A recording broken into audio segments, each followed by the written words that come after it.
Hello friend, स्वागत है इस फनी ट्रिक में। आज हम लोग ब्रिटिश गवर्नर के नाम चित्रों के साथ याद करेंगे। इससे आसान तरीका तो कुछ हो ही नहीं सकता है फ्रेंड, कि जिससे कि आप फेस देख के आप याद कर सकते हैं कि अरे वो ऐसा था, पता नहीं कैसा था, गजब, मगर मज़ा आ गया। मतलब कि ये ऐसा ऐसा कुछ काम किया था, कितना ऐसा था या कैसा, इसको कुछ मया भी नहीं लगा फ्रेंड। तो ये सारा का सारा जो होता है एक छवि बैठ जाता है कि अरे वो इंसान ऐसा था, क्या था। जब हम किसी फ्रेंड से मिलते हैं तो एक फेस के जरिए ही मिलते हैं। एक फेस से याद आता है कि मान लीजिए कहीं गए घूमने के लिए तो एक फ्रेंड का शक्ल याद आता है कि अरे यार वो मिला था, क्या मस्त लड़का था, क्या वो था डैश जो भी हो। तो फ्रेंड, तो एक फेस के जरिए हम लोग याद करने का एक नया ये तरकीब निकाले फ्रेंड, क्योंकि ये बहुत ही जेन्युइन है और ये बहुत बार पूछा जा चुका है एग्जाम में, और बहुत कन्फ्यूजन पैदा करता है कि इतना बड़ा गवर्नर का नाम याद भी नहीं कर सकते हैं फ्रेंड। ठीक है, छोड़िए, शुरू करते हैं। तो फ्रेंड, गौर से देख लिया जाए इस चेहरे को भी। ये हम लोग आज पढ़ेंगे लॉर्ड वेलेजली के बारे में, जिनका शासनकाल 1798 से 1805 था। और इसके पहले जो है हम लोगों ने sir George sir John Shore के बारे में पढ़ चुका है। तो अब उनके बाद जो आते हैं लॉर्ड वेलेजली के बारे में, तो आज हम लोग पढ़ेंगे कि इन्होंने जो क्या क्या काम किए हैं अपने काल में। तो वो शुरू करते हैं। और फ्रेंड, अच्छा लगा हो तो लाइक शेयर सब्सक्राइब करना ना भूलें, और अगर दोस्तों को भी बताना चाहे तो शेयर कीजिए, ताकि जो है उनको भी यह वीडियो का लाभ मिल सके फ्रेंड। ठीक है, चलिए। और जो भी मैं इसमें पॉइंट लिखा रहा हूँ, सारा पॉइंट एग्जाम के पॉइंट ऑफ व्यू से वेरी इंपॉर्टेंट है। हो सके तो इसे जरूर नोट डाउन करें, नोट्स बना ले फ्रेंड। ठीक है, चलिए शुरू करते हैं। पहला पॉइंट बोल रहा है कि इसने सहायक संधि की शुरुआत की।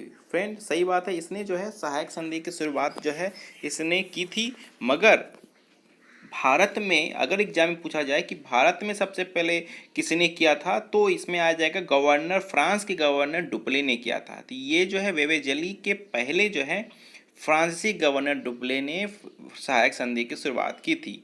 तो अब यहाँ सवाल आता है कि सहायक संधि क्या था। तो सहायक संधि क्या था कि मान लीजिए कि कोई राजा है, ठीक है, तो राजा को ये अधिकार अधिकार जो ले लिया गया था कि अगर आप किसी देश से संबंध करना चाहते हैं तो मुझे बता के जाइएगा। ठीक है, या तो आप में भी मतलब कि अंग्रेज भी उनके साथ जाएगा, फिर अगर कोई युद्ध करेगा तो वो भी जो है अंग्रेज के साथ जो है वो अंग्रेज भी उस युद्ध में शामिल हो जाएगा। तो ये एक सहायक संधि जो है पर हस्ताक्षर हुआ था। ठीक है फ्रेंड, अब इस पे भी बात करेंगे कि कौन कौन देश जो है इस संधि में हस्ताक्षर कर चुके थे। चलिए नेक्स्ट में भी वही बोल रहा है फ्रेंड जो मैंने बता चुका हूँ। भारत में सहायक संधि का प्रयोग वेलेजली से पहले फ्रांसीसी गवर्नर डुप्ले ने किया था। ठीक है, चलिए नेक्स्ट। इसमें बोला जा रहा है कि लॉर्ड वेलेजली अपने आप को बंगाल का शेर कहता था। और फ्रेंड, ये क्वेश्चन पूछा जा चुका है, ये आप हो सके तो इसको लगा लीजिए टिक, अगर नोट्स बना रहे हैं तो, क्योंकि ये क्वेश्चन पूछा जा चुका है बंगाल ग्रुप डी के एग्जाम में कि बंगाल का शेर किससे कहा गया है। तो लॉर्ड वेलेजली अपने आप को बंगाल का शेर कहते थे। ठीक है, चलिए नेक्स्ट। अब बोला जाता है कि इन्होंने शांति की नीति को छोड़कर, किन्हें, लॉर्ड वेलेजली को शांति की नीति को छोड़कर युद्ध की नीति अपनाई थी फ्रेंड। ठीक है, तो ये भी क्वेश्चन बनता है फ्रेंड कि युद्ध की नीति किसने अपने शासनकाल में अपनाई थी। तो लॉर्ड वेलेजली होगा। ठीक है फ्रेंड, मगर बंगाल के शेर कहते हैं, ये इंपॉर्टेंट है फ्रेंड क्योंकि एग्जाम में पूछा जा चुका है। ठीक है, चलिए नेक्स्ट है पॉइंट। उन्होंने फोर्ट विलियम कॉलेज की स्थापना की थी। सही बात है फ्रेंड, फोर्ट विलियम कॉलेज की स्थापना किसने की थी? लॉर्ड वेलेजली ने की थी। कहाँ पे किया है? कोलकाता में किया है। ठीक है, कोलकाता के लिए ये इंपॉर्टेंट, बहुत बड़ा इंपॉर्टेंट है फ्रेंड, तो इसको नोट डाउन करते रहिए। ठीक है, चलिए नेक्स्ट। अब बोल रहा है कि दूसरा अंग्रेज मराठा युद्ध जो है इन्हीं के समय में हुआ था। तो दूसरा अंग्रेज और मराठा युद्ध जो कब हुआ था? 1803 से 1805 के बीच हुआ था। तो ये भी क्वेश्चन बन सकता है कि दूसरा अंग्रेज और मराठा युद्ध कब हुआ था? तो 1803 से 1805 में। ठीक है, चलिए। तो जनरली एग्जाम में पूछेगा कि अंग्रेज और मराठा के युद्ध जो हुआ था उसमें जो संधि हुई थी, संधि का नाम क्या था? देवगांव का राजापुर घाट 1804 में क्यों हुआ था। ठीक है, और ये संधि किनके बीच हुआ था? होलकर और अंग्रेजों के बीच हुआ था। ठीक है फ्रेंड, तो ध्यान रखिएगा। अब इसमें है फ्रेंड सहायक संधि जो जिन जिन देशों ने अपनाया था, जो जिन राज्यों ने अपनाया था जो है उनके बारे में मैं बता रहा हूँ।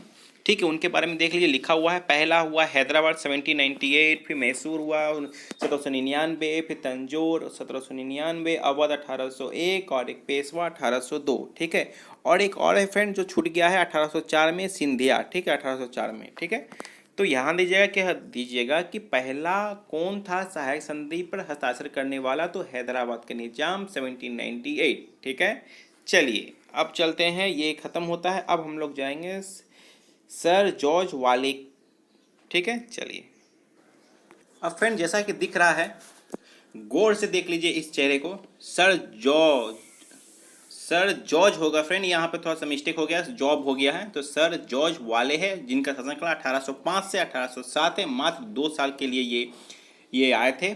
ठीक है, तो इनके उपलब्धि के बारे में जो इन्होंने जो क्या क्या काम किया उनके बारे में देखते हैं। और फ्रेंड अगर अच्छा लग रहा हो तो लाइक शेयर सब्सक्राइब करना ना भूलें, अब बेल आइकन जरूर दबाएं ताकि आने वाला हर वीडियो आपके नोटिफिकेशन को आपको मिलता रहे फ्रेंड। ठीक है, चलिए शुरू करते हैं। तो चलिए फ्रेंड शुरू करते हैं।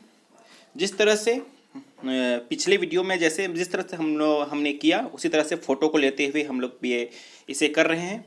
अब आते हैं इनका जो शासनकाल था, जैसे कि फ़ोटो में देख चुके हैं 1805 से 1807। तो इन छोटे से काल में इनका तो बस एक दो ही जो है इम्पोर्टेंट है, जो एग्जाम के पॉइंट ऑफ व्यू से इम्पोर्टेंट है, मैं उन्हीं को लाया हूँ फ्रेंड। मात्र 2 ठो है। 1806 में सिपाही विद्रोह हुआ, और दूसरा यह जो विद्रोह हुआ यह विद्रोह वेल्लोर में हुआ था। ठीक है फ्रेंड, बस, और इसमें एक्स्ट्रा कुछ नहीं पढ़ना है। ठीक है, चलिए अब नेक्स्ट चलते हैं। अब आएंगे हम लोग लॉर्ड मिंटो को लेके। ठीक है, जिनका शासनकाल कितना है, 1807 से 1813। ठीक है फ्रेंड, चिंता करने कोई बात नहीं है, इस फोटो के माध्यम से भी अगर याद नहीं हो तो मैं ये ब्रिटिश गवर्नर के सारे नाम खत्म हो जाने के बाद मैं एक फनी ट्रिक के साथ लाऊंगा जो क्रम बताएगा कि किसके बाद क्या आएगा, किसके बाद क्या आएगा। ठीक है, आज जब क्रम याद हो जाएगा फ्रेंड तो फिर आप लोगों को वो भी भी एक रिवाइंड करवा दूंगा कि क्या क्या इनके काल में क्या क्या इंपॉर्टेंट है, इनके बारे में क्या क्या इंपॉर्टेंट है, एक शॉर्ट नोट बनाऊंगा फ्रेंड। ठीक है, चलिए शुरू करते हैं अब नेक्स्ट लॉर्ड मिंटो के बारे में। तो फ्रेंड शुरू करते हैं। लॉर्ड मिंटो जो है 1807 से 1813, तो ध्यान से देख लीजिए इस चेहरे को, और इस चेहरे को भी दिल दिमाग मस्तिष्क सभी जगह अपनी छाप को बैठा लीजिए। इनके छाप कभी नहीं जाना चाहिए, क्योंकि एग्जाम में पॉइंट ऑफ व्यू से इनका भी शासनकाल बहुत इंपॉर्टेंट है, क्योंकि इनका शासनकाल 1807 से 1813 हुआ था। तो इसमें बहुत सारे जो है अमृतसर की संधि हुई थी और चार्टर एक्ट भी आए थे 1813 में। तो फ्रेंड इस प्रोसेस से तो ये इंपॉर्टेंट हो सकता है। ठीक है, चलिए शुरू करते हैं इनके बारे में। और फ्रेंड अगर अच्छा लग रहा हो तो लाइक शेयर सब्सक्राइब करना जरूर कीजिए ताकि औरों को इनके बारे में मिले और वे भी इन वीडियो का आनंद ले सके फ्रेंड। ठीक है, चलिए तो चलते फ्रेंड। इनका पहला पॉइंट बोलता है इनके शासनकाल में जो है ये अमृतसर की संधि 25 अप्रैल 1809 ईस्वी में हुई थी। तो ध्यान दीजिएगा, लॉर्ड मिंटो का शासनकाल 1807 से 1813 था। ठीक है, जिससे मैं पहले ही बोल चुका हूं कि अमृतसर की संधि हुई थी और एक चार्टर एक्ट, 2 इंपॉर्टेंट टॉपिक है जो कि इसमें कवर करेंगे और एग्जाम के पॉइंट ऑफ व्यू से वेरी इंपॉर्टेंट है। और ये क्वेश्चन आ चुका है कि अमृतसर की संधि कब हुई थी, तो 1809 में, 25 अप्रैल 1809 में। और किसके शासनकाल में हुई थी, तो लॉर्ड मिंटो के काल में हुई थी। ठीक है, और किसके बीच में हुई थी, तो देखिए नेक्स्ट पॉइंट में लिखा हुआ है रंजीत सिंह एवं लॉर्ड मिंटो के मध्य। ठीक है, और किनके नेतृत्व में हुई थी, तो मेटकाफ के नेतृत्व में हुई थी। ठीक है फ्रेंड, चलिए अब नेक्स्ट चलते हैं। तो अब बोलता है फ्रेंड चार्टर एक्ट 1813 में लाया गया था। इसमें मैं थोड़ा सा गलत हो गया, मिसप्रिंट हो गया फ्रेंड, तो इसमें मैं को ठीक कर लीजिएगा। ठीक है, चार्टर एक्ट 1813 इन्हीं के काल में लाया गया था, क्योंकि इनका शासनकाल कब है लॉर्ड मिंटो का, 1807 से 1813। तो ये एग्जाम में पूछा गया है कि चार्टर एक्ट 1813 किनके काल में लाया गया था, तो लॉर्ड मिंटो के काल में लाया गया था। ठीक है, जैसे कि फोटो भी देख रहे हैं लॉर्ड मिंटो का। ठीक है, तो फ्रेंड अगर इसी तरह का वीडियो अगर आप चाहते हैं कि मैं लाता रहूं तो लाइक शेयर सब्सक्राइब करना ना भूलें और बेल आइकन जरूर दबाएं ताकि मेरा हर एक वीडियो नोटिफिकेशन आपके मोबाइल में जाता रहे। तो बेल आइकन ना भूलें और शेयर भी कीजिए फ्रेंड। ठीक है, जय हिंद, मिलते हैं नेक्स्ट वीडियो में लॉर्ड हेस्टिंग के साथ। ठीक है फ्रेंड, चलिए।